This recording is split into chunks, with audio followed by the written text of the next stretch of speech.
Hi, Konstanty. How are you? Hi. I'm very well. I'm enjoying this Monday in the office.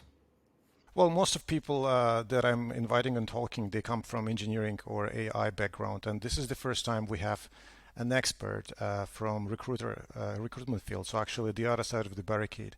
And to properly introduce you, Konstanty is CEO and co-founder of Kaiser Recruitment, and also since a couple of years, board of director of Arrows Group.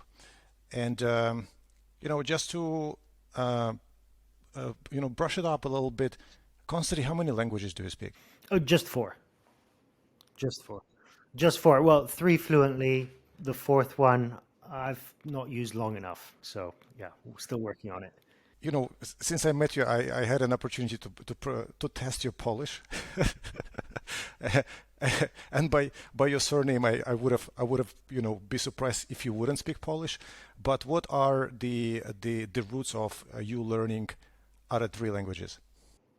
Well, there's English, which has come from my education, German, which has come from living in Austria earlier in my life, and then the language that is most needing improvement at the moment is Russian because I did have the opportunity to live in Russia in the mid 90s, and I actually used to speak the language fluently, but haven't had much opportunity to use it over the last 20 years or so. 90s. So you were a kid, or I was a kid. I was a teenager when I lived in Moscow. so like this is a fascinating story. You've covered up territories that historically or politically were either friends or enemies or foes. And you've also mentioned that you've studied history and political science, or correct me if I'm, No, got this right. that's very much correct. I did study modern history and political science and international relations. That was my major, so to speak. And I actually focused on early Stalinism and the origins of the Cold War, which I guess, if history can be considered quite circular, I believe it is, then it's quite interesting what we haven't learned from the past, given the circumstances in the world. But that is a topic for a whole different podcast, I guess. Konstanty, I would love to first understand what is a modern history. Oh, well, there's a lot of arguing between myself and my professors. My opinion about modern history is anything post 1789, so the French Revolution. As I studied in England, in Oxford, their opinion is more Anglo-Saxon focused, with 1688 being the cutoff for some of them, and for others a little bit earlier, even going as far back as the Magna Carta. But I'm going to stick with 1789. Open up a new world for me, because to me, being not historian, I was thinking it's like basically after First World War, but like. Oh no! I mean the interesting thing about history and why 1789 is such an important date is because that is ultimately the end of the monarchical system in Europe. The 19th century is called the Long Century because a lot of people argue that it actually began in 1789 and finished in 1914 with the outbreak of the First World War. The First World War was ultimately a pinnacle of previous conflicts, which can be tracked as far back as Franco-Prussian War or even earlier. Well, and during this time, or actually every war, gave us a birth of a new loop of technology that we still are, using nowadays. And Hmm. especially it's interesting, when you mention this post-Stalinism or Stalinism period, because at least uh, back in my times when I was a kid growing up at former Soviet Union, we we kind of like we're proud that we are on a forefront of nuclear research, or space technology, etc. now living in the West, I could clearly see that, it's never one or other side. The technological progress, the same thing we live right now with AI, happens pretty much everywhere. It's a global phenomenon. And I would like to ask your opinion, like, what do you think AI could bring us, and in particular to your business? Or maybe let me just add some spice. Do you believe you're going to be out of job because of AI? Oh wow, that's a interesting question. I do realize that it feels a little bit to some listeners probably as if you've invited the wolf into the herd of the sheep, um, because it feels like recruiters are very much about hunting and even pestering candidates, particularly technology professionals. But I don't actually think that AI is the answer to that. If anything, I believe AI will increase the spam that professionals receive. It is quite interesting because I recently spoke with quite a prominent figure in the recruitment world, and he believes that the development of AI will go on to create a situation where one AI will start talking to another AI, and between them, they will decide whether the conversation is worth having between the individuals. So we will have AIs that create messages. We will have AIs that actually read those messages and assess the quality of those messages. And based on that, we'll make a recommendation to the human whether they should have a conversation with the other human. Now, this actually makes me really think about technology from the perspective of, is this a step forward, or is AI technology potentially that step that we saw with the Concorde? I don't know if you remember the Concorde, the supersonic passenger jet, which was an incredible innovation in the late 60s, and then came to life in the 70s as a commercial aircraft, and ultimately was wound down. Yes, we could travel to New York from London in 2.5, 3 hours, but ultimately it didn't have the benefits, or was not cost effective on top of that were expected. And I do see the potential that AI may in many cases become that Concorde, where yes, there is a use case for it, but does that use case actually improve our life, or is it creating just more noise and creates just more opportunity for mindless use of energy and resources? And I do think that with AI, we're not going to be out of a job. If AI is used properly in recruitment, what it will enable us to do is create more time for true, meaningful conversations. Ultimately, when we talk about hiring, it's very much about talking to people. It's ultimately people hire people, and people come to work for people, and that's the essence of a working relationship. And there's no amount of AI that is able to bridge that gap. Yes, AI might be able to make a statistical recommendation, but it can't make a human connection, and never will be able to. Well, let me play the devil's advocate, because, like, among engineers, we have a common belief that recruiters reserve a special place in hell.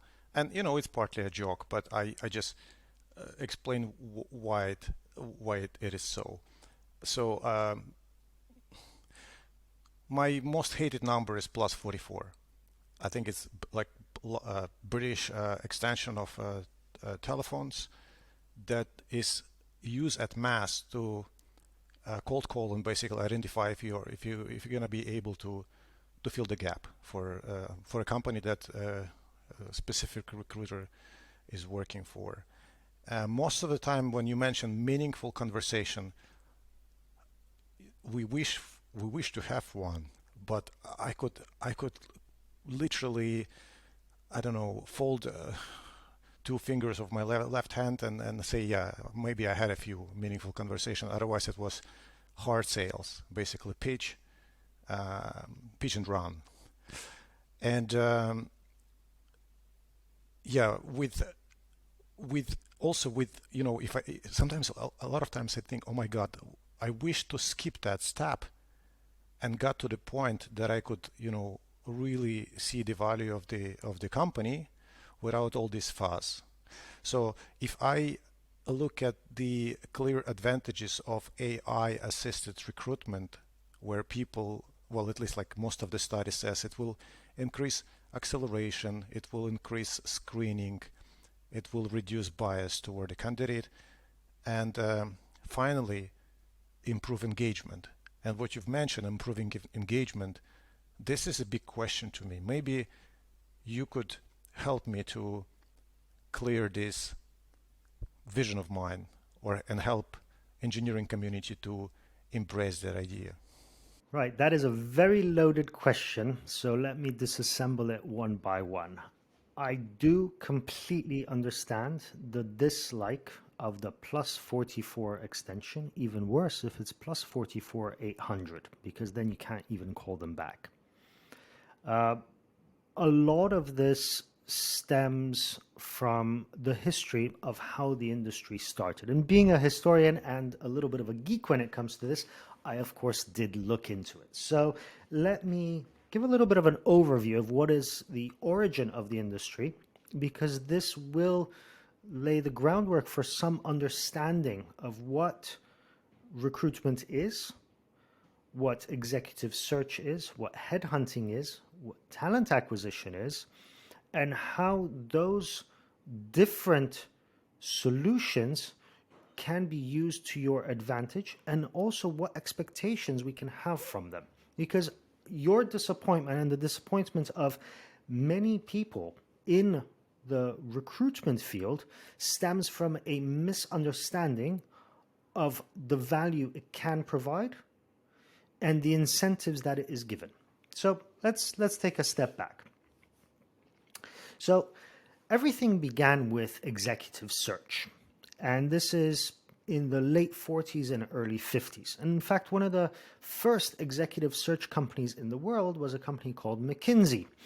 McKinsey, the management consultancy that we know today, was in the game of executive search. They're not anymore, but ultimately that started from the fact that they were working with clients who had gaps within their boardroom and needed those gaps to be filled. And so they started helping their clients find the successful candidates to fill those boardroom gaps. Following this, there was the development of the executive search industry, which we have, the usual traditional names: Egon Zenders, Heidrick and Struggle, Spencer Stewart, and so on. And this was all wonderful for senior positions, where it was very much a management consultancy, solution-focused style of business. However, what happens if you have hired that executive for the company, but as a company, you now need to hire the manager of a factory?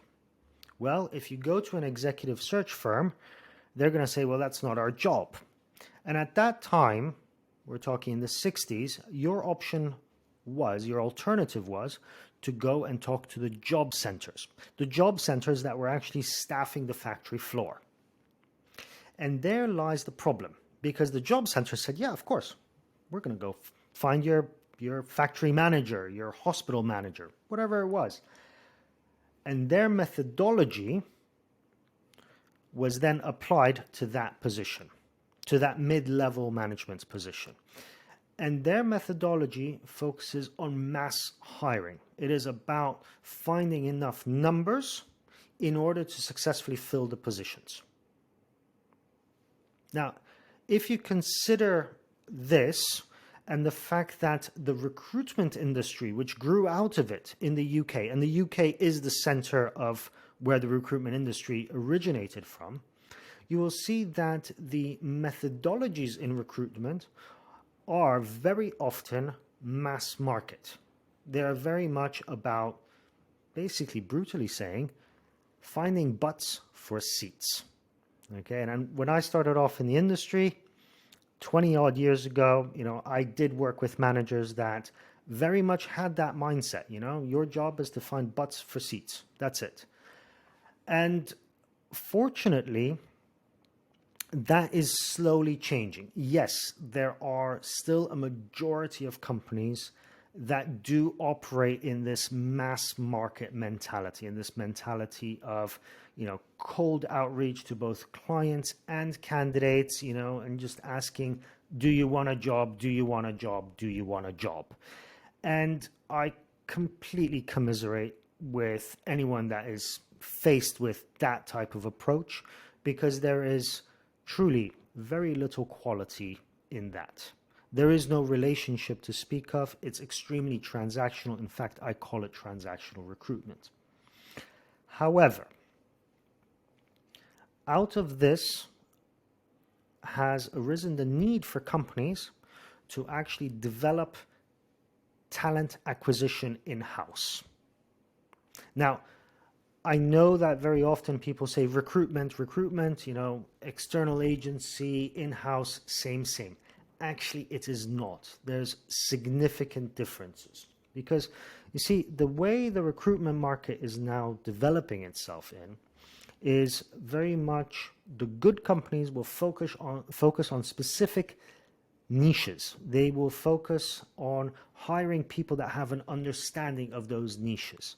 I do know companies that have hired engineers to be recruiters. I do know companies that have hired experienced product or marketing people to be recruiters within those segments. This means that we are starting to get more people in the industry that actually have experience in the subject matter, which is great. This is a lot more in line with what executive search would do. However, this brings us back to the topic of talent acquisition. Talent acquisition internally within companies is very often a way for companies to enable themselves to hire more people directly without the use of external support. And this is absolutely fine. I actually believe that companies should be able to fill about 80% of all their hires directly. However, internal talent acquisition generally tends to be much broader focused. They are more of a generalist focused, which means that one day they could be looking for salespeople, the next day for marketing people, the next day for engineers. They will not have deep subject matter expertise. They will, however, have more experience of dealing directly with the hiring managers and being able to help candidates through their internal process. Which brings us to headhunting. Headhunting is actually not a job description. It's a methodology. It's a methodology of candidate acquisition. Now, it can be done very well, where it is about developing long-term meaningful relationships with candidates through long-term engagement. Right? What we're doing right now here actually can actually be considered a step in headhunting. Yes, I'm headhunting you now. Do you feel headhunted? But we are developing a relationship, jokes aside. We are developing a conversation. Now, whether that conversation materializes into a job in 2 years down the line, I don't know. But we're establishing that relationship. And this is soft touch headhunting. On the other hand, it can also be done very, very poorly, which unfortunately is what most people experience. It's that cold call from John saying, "Hi, do you want a job?" And most people say, "No, I don't. Please stop calling me. I'm not interested." And John calls them 2 weeks later and asks them again because they forgot that they spoke with them. So how do we use the different parts? How do we use internal talent acquisition? How do we use recruitment? How do we use executive search? Well, executive search is obviously used for C-level positions, VP level positions, director positions within companies.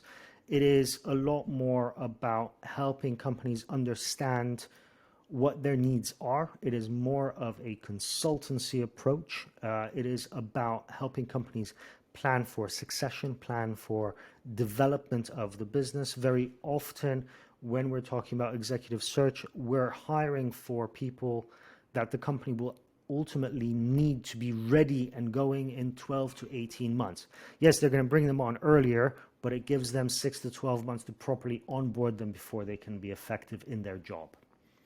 When it comes to recruitment, it's very important to actually spend the time as a candidate to understand what your needs as a candidate are. And for me, if I'm a candidate, one of the needs that is critical to me is having someone that has a deep understanding of my market, of my area. If I am an engineer, I want a recruiter that works within the engineering community that can tell me what are the salary levels, not what they think they are, but can actually provide me with statistics, that can provide me with support on planning my career, that can provide me with an understanding of who I should be talking with, that can give me an idea of what mentors I can speak to, that can make connections for me to people that I should speak to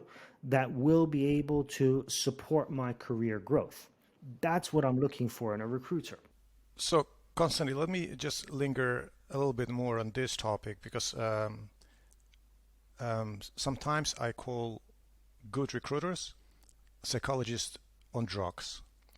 And why is it they are on drugs? Because they literally they don't have a lot of time, basically. They don't have a full session to make an assessment on the candidate, but they need to qualify him for a cultural fit, and they normally have for this 5 to 10 minutes. On the other side of the barricade, I'm as a CTO or VP of engineering, one of the most expensive KPIs is the churn rate. So if I'm losing an engineer, is he's leaving to the other company for any reason, and it happens within a year, I've just onboarded him, like after a year he's leaving or she's leaving. It is extremely expensive to onboard someone else, found someone else, basically bring in a process, and then run the risk again to invest and then lose someone. So I only wish that engineers, software engineers, anything with engineering would have a right pick and join the company and stay with the company as long as possible to evolve themselves in a career they wished for. And many times I have my one-on-ones after a certain period with an engineer, and he says, like, recruiter promised me this, or recruiter says this and that about the company, and in reality I'm not working on what I've been promised. And during the interview we were not able to convey him or basically scout out these differences in expectations and reality. So how can we work together, so the industry and candidates, to actually mitigate this gap, that we don't have that misleading perception where we're heading, what to expect, and perhaps we should be more active during this recruitment process. Like, what is your view on that? I've got potentially the most unpopular view in recruitment on this, but I will share it nevertheless. I think that retention is a key indicator of job satisfaction. Now, as a recruiter, I have a great interest in ensuring that the clients I work with have the best possible retention rates that I can find. Now, this may sound a little bit crazy because obviously if my candidates join the company and then leave it after 18 months, that means I can replace them and make more money. But hear me out here. I find that I truly dislike business development. I hate having those calls with clients and say, hey, do you want to give me business? I much rather have clients coming back to me. In fact, I'm very proud to say that the first client I ever worked with in Berlin was in 2006, and I continue to work with them till this very day. And one of the reasons I continue to work with them is that the candidates that we were able to introduce to this company have stayed with them. In fact, this company has a retention rate that is far beyond the average in the market. I mean, the average retention rate for engineers in Berlin right now is about 18 months. And if we look at the retention rate back in 2019, it actually was 16 months. So we're already improving. Now, if you think that's bad, at one point, so actually in 2019, the retention rate in Silicon Valley for engineers was 11 months. So if you consider that it takes 6 months to onboard them, then you're only getting about 5 months of productivity from them. And if they mentally check out 2 months before they leave, that gives you 3 months of productivity. Great. And you mentioned the cost of rehiring someone. The cost of rehiring someone is 6 months' salary. That's the cost of rehiring. And I'm not talking about the recruiter fee. I'm talking about lost productivity for the team. So this isn't any fun for anyone. And finally, the thing that is extremely important in terms of retention and why I like to work with companies that have invested in retention, it means that I can tell candidates, hey, the hiring manager that you're going to be interviewing with, well, I placed that person with this company 5 years ago as an engineer in exactly this position that you're applying for. And look, they've progressed in their career. They've been promoted 3 times in the business, and they're happily employed with this company. What does that say about the company? What does that say about the quality of the employer that they are? And how much easier is it for a candidate to actually say yes to the offer? So that is my personal interest in retention and working with companies that have great retention. So, Konstanty, what is then the biggest killer in conversation if you want to convey somebody to accept an offer? Is there anything beyond the money, or money still plays 99% of success rate? Well, we actually run quite a interesting survey annually at CASA, and this survey looks at the candidate's experience and specifically looks at what experienced engineers feel about their experience of being hired. How are they approached, how often they're approached, what approaches work, what approaches don't work, and what ultimately matters to them when it comes to being hired. And yes, money does play a significant role, yes.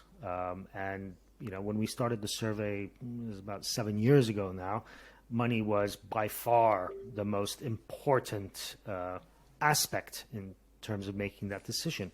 However, in last year's survey, that has fallen off significantly. And if I remember off the top of my head, it was only about half the people said that money was number one.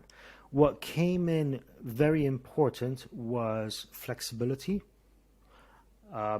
the company's approach to remote and hybrid working, career development, and critically, who they work with and learn from. How does this job prepare them for the next job? And I actually think that this is the trick, the golden nugget when it comes to retention. If you as a leader understand that your job is preparing your people for their next job, whether that is within your business or another business, you can help them grow. And if people are growing within your organization, they'll stay there. So let me rephrase it. So if I'm about to start a new startup in software engineering, and I would love to have talents joining me, but I don't have budget to compete with established companies and brands, I could still leverage that with senior engineers that would attract juniors to join and learn, full flexibility, ability to work how they want and with whom they want, bring docs in the office. I don't know, like what else do we describe as flexibility? Understanding of life situation, empathy. Now, let me give you an example, okay? If today I was going to start a tech startup, right, and I needed experienced engineers, but I really didn't have, the Google budget, but I needed people that could really take me to the next level, I would actually focus on a segment of society that is very often forgotten. Okay? And that is moms. The most important thing for new parents, moms and new parents actually, is the flexibility and understanding that sometimes there's a rough night. I mean, you and I both have kids. We remember how it is when they're very young. It can be really rough. And if I'm building a business, do I really care if the code is written at 4 in the morning or 4 in the afternoon? No.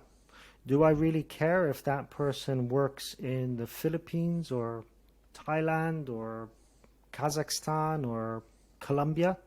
I don't. Can I provide them with that flexibility? Can I provide them with the opportunity to fit their job around their life rather than their life around the job? Yes. Is that worth its weight in gold to many people? Absolutely.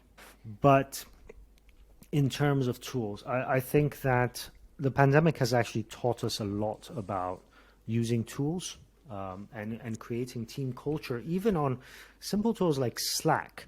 And I'm speaking here from experience because I do have a team that is spread across 3 time zones at present, with the furthest one being away in Brazil.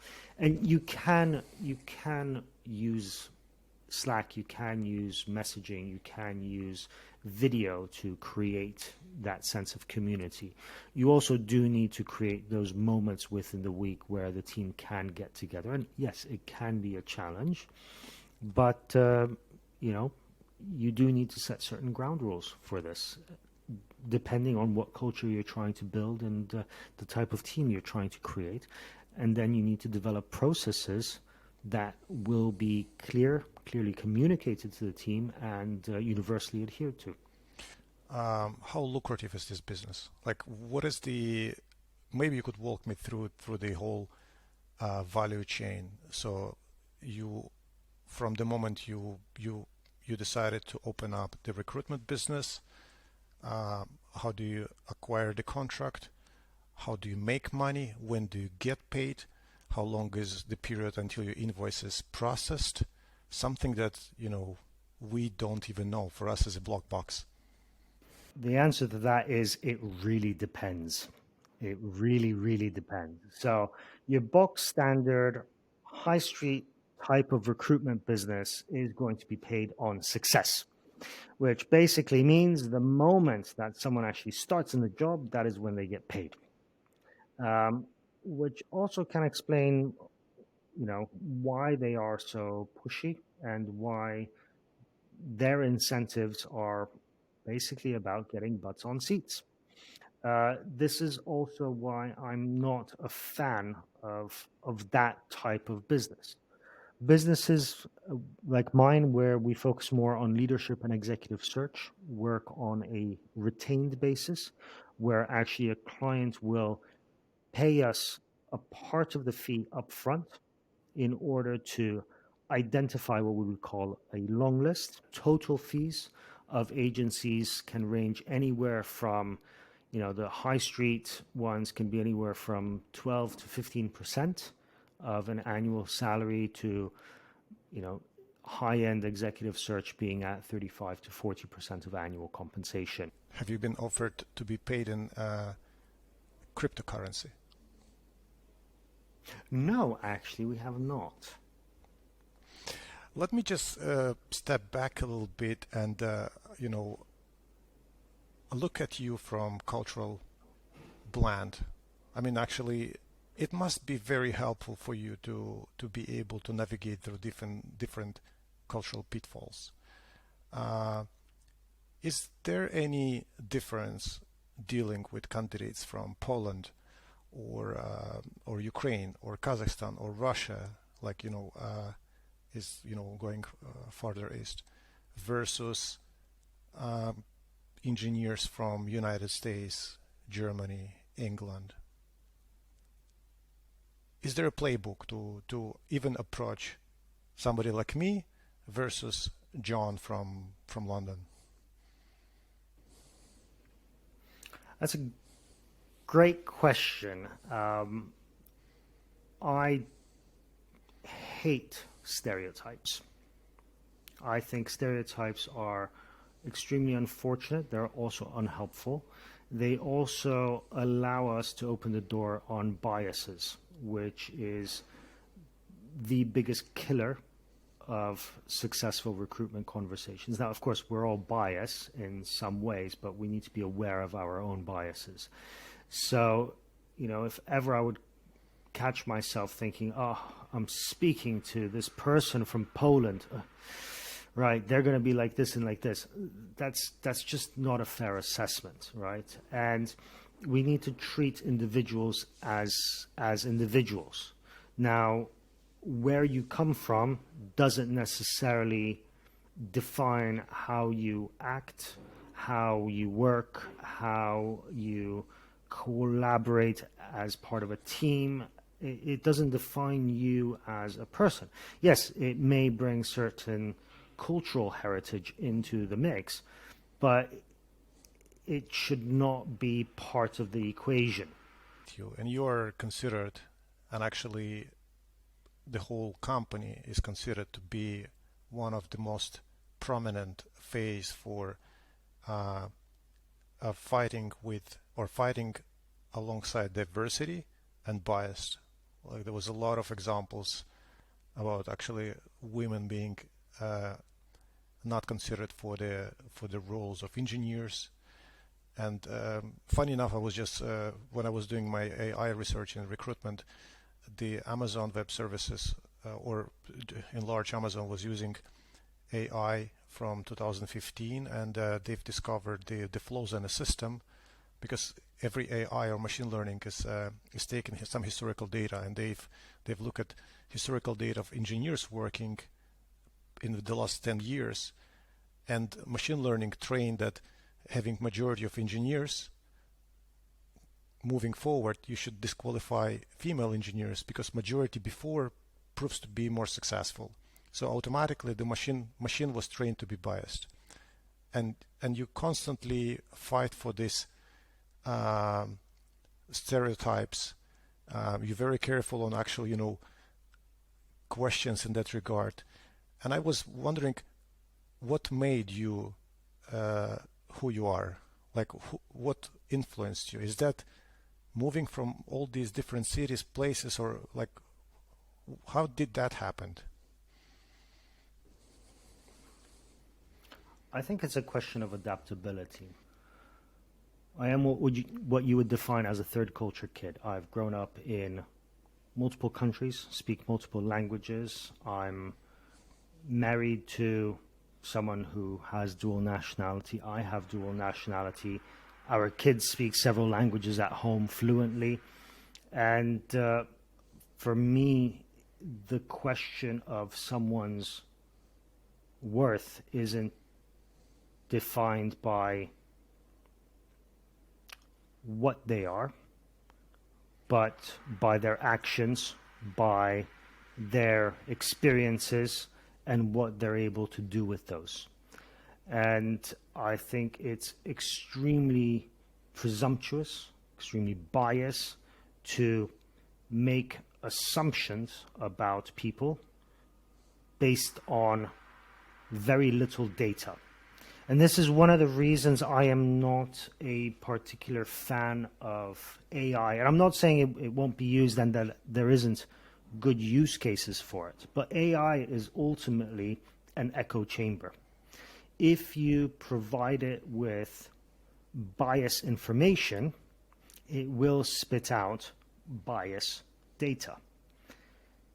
Yes? If we have an organization that is, led by white, middle-aged, bearded men, two of us in this room, so I think it's okay to say it, and if that organization hires for culture fit, which is a whole different subject, if that organization hires for culture fit and their understanding of culture fit is rife with the similar to me bias, which basically means there is a huge preference for hiring more white, middle-aged, bearded men, then guess what? Any AI that analyzes the hiring practices of that company will see. This company likes white, middle-aged, bearded men with a certain set of experiences. Right. So that's what we're going to be feeding these people. And that is the danger. AI is not the solution to all the hiring and retention problems that we may have. Yes, it can provide us with analysis, but we still need to use our own minds to think about, is that analysis relevant to us? Is that analysis helpful to us? Will that analysis move us forward as a business to where we need to be? Will it provide the opportunity for diversity and inclusion? Are we developing diversity and inclusion within our business? If not, why not? Those questions will not come from an AI. Those questions come from people. Well, if we're staying with questions and decisions, why have you moved from London to Berlin? You've started a company in London, it was going pretty well, and then fully bureaucratized, cold, and dirty city of Berlin. Why did that attract you? Well, you don't know what part of London I was living in. But look, just to give you a summary there, I moved from London to Berlin because I was doing more work in Germany and Berlin specifically for a long time. I'd been living in London since 2004. However, I'd been working with companies in Berlin since 2006. And since about 2012, I'd been spending a week a month in Berlin. Mm-hmm. And then I finally did move to Berlin in 2017, early 2017, with my family, because it just made sense for us. And that's what it was. If you have another chance to live anywhere in the world, what other locations would you consider? I love Cape Town. The political situation would need to kind of stabilize a little bit there. In Europe, I'm a big skier, so anywhere with snowy mountains is good. I enjoy sailing. Portugal might be an interesting location. Love Hong Kong, though I'd have to have a lot more money to have the lifestyle there. Japan is interesting. Don't mention the US because that is definitely not on the list. But I think there might be a few places in my future. What is the best way to approach you from the candidate and from the company perspective to have that fruitful relationship and actually build a recruitment experience from both sides to have complete satisfaction? There's a few things there, but first of all, as a candidate, you need to understand that the recruiter's job is not to find you a job. The recruiter's job is to find the right hire for their client, for the company that they're working for. And this also means that your expectations should be adjusted in regards to what you get from a recruiter, as well as what you need to be able to provide for a recruiter. A recruiter cannot do the job of writing your CV for you, nor should they. They can, however, give you a lot of insider knowledge about the company. They can provide you with a very good analysis of the hiring managers, of the situation within the business, of what you need to do in order to prepare for interviews, how interviews are structured, what questions you might be able to expect, and what the culture of the place is.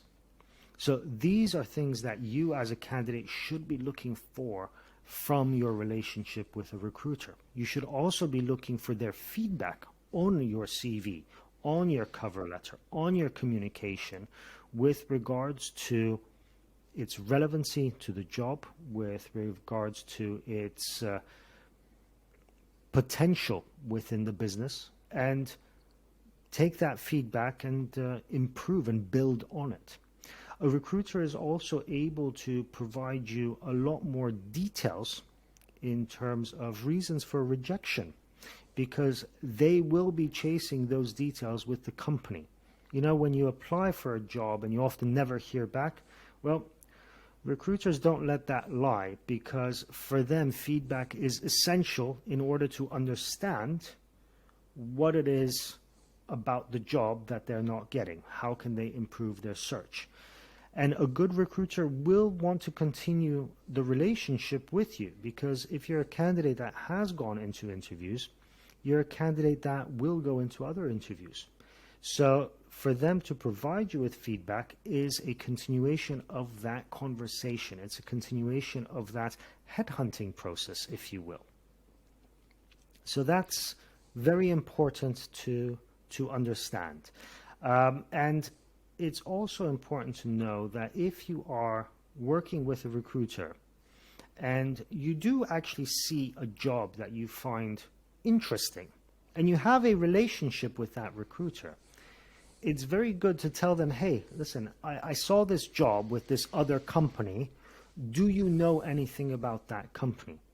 And it is very likely that they will have either worked with that company, spoken with that company, or have spoken to people that are leaving that company and will be able to provide you with information that is not generally or publicly available about other businesses.